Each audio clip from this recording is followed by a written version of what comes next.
Mr. Baskin. Thank you. Thank you for allowing me to appear a second time. I'm still representing Associated Builders and Contractors. We're still opposed to this rule in its entirety. Nothing in the last hour has changed that. But one thing that this discussion brings out is the interrelation among the different provisions. Much of what I said previously, and I don't want to repeat it, about the difficulties of the time limits, applies to this aspect of the statement of position, and it also goes to this notion about doing the statement of position earlier than the hearing itself.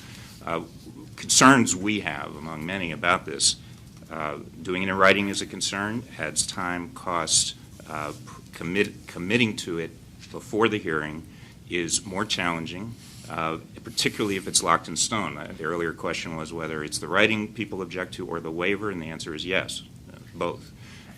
It being locked in, and why? Because the hearing is about the union's petition. The union knows what it wants from the get-go, and the employer does not. There have been several references to how the employer knows its workforce. First, that's not true many times, but it also does not know how that relates to the testimony that is going to be brought in at the hearing.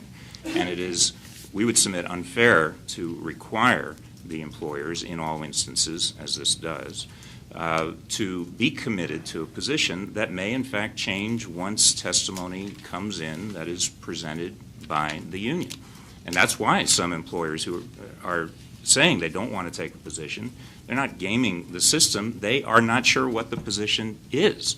They're not sure what the evidence will show because the hearing hasn't begun yet, and because there's been no discovery. That's one reason why the analogies to the federal rules of civil procedure don't hold up at all. We have said in our comments why Rule 26A does not apply, but in general, the federal rules provide for a lengthy period of first time to answer, 60 to 90 days, in some instances just to answer. Then you go into discovery process. It takes months before you reach the trial. And it's a totally different environment than what we're talking about here, where the employer is largely in the dark, even if, other than they have this one piece of paper that says the union has a petition and wants to go forward to an election. I think it is significant. We had the earlier statement by Ms. Sensor, and she'll be back and we'll have the last word. I don't think I'm misquoting, but just simply that she said, when you asked, I believe the chairman asked, if you don't know, is it harder for the unions to prepare? She said, actually, it's still fairly easy because she assumes, well, she knows what the laundry list of issues that the employer could raise, and so that does not prejudice the union's position. Now, in fairness, the gentleman from the AFL-CIO seems to take a different view, but still we had some disagreement on the union side about that. In truth, they do know what the potential issues are, and they also can punish, in effect, the employer who doesn't come forward with its position, as was suggested earlier, by subpoenas and going after the whole laundry list, and so it becomes to the employer's benefit if it chooses to give more information. Going back to the issue of are the employers playing games, there's a strong disincentive to just having a hearing for hearing's sake. It costs them money. For people like me and other lawyers to go through this process when there's no point to it. And that's why the statistics show that it's only a handful of elections that are contested in the first place, and only a handful of that handful in which the sort of games that are being referred to are supposedly being played, which is, as that word is now defined, it's not being sure what your position is, and maybe changing that position midstream, which, as I've suggested earlier, not really games necessarily, but simply going with what the evidence shows. So we are concerned about committing employers in writing to these position statements, even worse to do it at an earlier time because the employers don't have time to come up with what all of the different positions should be, and to lock them in we think is unfair and violates due process, and that we think that you should withdraw this proposal. And I did not want to leave, and I'm still in the yellow light, the employee lists. We haven't talked about the games that will be played with the required submission of these employer lists at a much earlier time than previously. The unions will get a hold of the lists, including under your rule proposal, lists of people who they haven't yet petitioned for. They can then, if they choose, withdraw the petition now that they've received information that they never had a chance to get, and start going after all of these employees whose names they did not know. And what is to prevent that from happening? So I'll stop there, answer any questions. I may be misremembering, but I think you said before some of our cases approach these issues in a peculiar way. I just wanted you to know I'm not offended by that characterization. Here's the one question I have. Can you think of a reason? I mean, it strikes me there's some utility of having an articulation of the employer's position because the union may in fact stipulate to it. And could you think of a reason why there's any utility in having an employer, if there's a position statement requirement, putting aside the question of waiver or preclusion, and the union chooses to stipulate to the relevant issues, could you think of any reason why the board should permit the employer to put on evidence anyway? Wouldn't that be duplicative of an agreement the parties are already willing to enter into?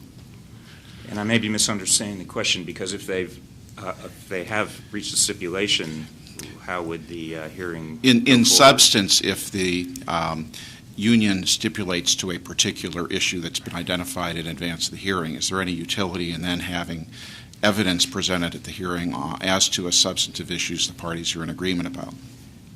I'm not confident enough in the question. I'm just trying to think through the facts. I never say never. That's about the best I can do for you on that. You've got a good answer. It's just a bad question. So well, I accept that, too. This may be an even less understandable question, but I did read your written comments, and there was a number of points in there made about the particular characteristics of the construction industry and how specialty healthcare is going to be exacerbated and will lead. It's more difficult for folks in the construction industry to deal with a 7-day deadline or statement of position. What I wanted to know, you mentioned the sporadic workforce, and DICLA already covered that, and we recognized that a long time ago. What else was there that was on your mind there? Well, you've got the DECLA issue. You have 8F type situations. You have the disappearing units. You have expanding units that are unique to construction. You have craft units, multi-craft units, people going back and forth. But what is uniquely difficult in terms of preparing for a case with those issues? Well, the biggest difficulty for construction contractors, in my experience, is because they have people who are out in the field. They're called field employees in many different places who are less accessible even to the employer to know what the facts on the ground are. And that's why, I heard it said a couple of times today that employers should just educate themselves sooner.